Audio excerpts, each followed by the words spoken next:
नमस्कार. श्री स्वामी समर्थ. दिनांक 10 जुलै 2025 रोजी गुरुपौर्णिमा आहे.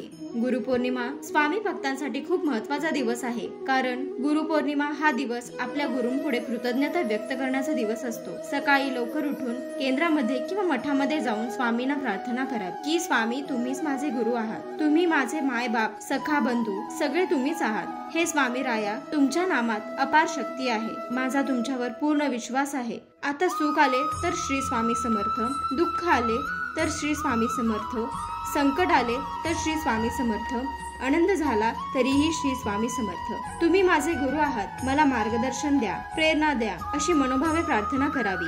आता गुरुपौर्णिमा म्हटल्यावर स्वामी सेवा तर आलीच. घरी जाऊन स्वामींची मूर्ती असल्यास त्याला अभिषेक घालावा, स्वच्छ पुसून आरास घालावी. पूजा झाल्यावर स्वामी नामाचा जप करावा. 11 माळी किंवा 1 माळ करावा. 11 वेळा तारक मंत्र म्हणावा. गुरुपौर्णिमे दिवशी 1 दिवसाचे पारायण करावे. निदान सारामृताचा 14व्या अध्यायाचे पठण करावे. स्वामींना नैवेद्य दाखवावा. स्वामींना सांगावे, स्वामी माझी पूजा स्वीकार करा. काही चुकले असेल तर मला माफ करा. पूजा झाल्यानंतर आरती करावी. महाराजांना तुम्ही जास्त प्रिय आहे. तुम्ही एकदा मनापासून सेवा करा. स्वामी तुमच्या हाकेला नक्की उभे राहतील. माझ्या सर्व स्वामी भक्तांना गुरुपौर्णिमेच्या हार्दिक शुभेच्छा. श्री स्वामी समर्थ.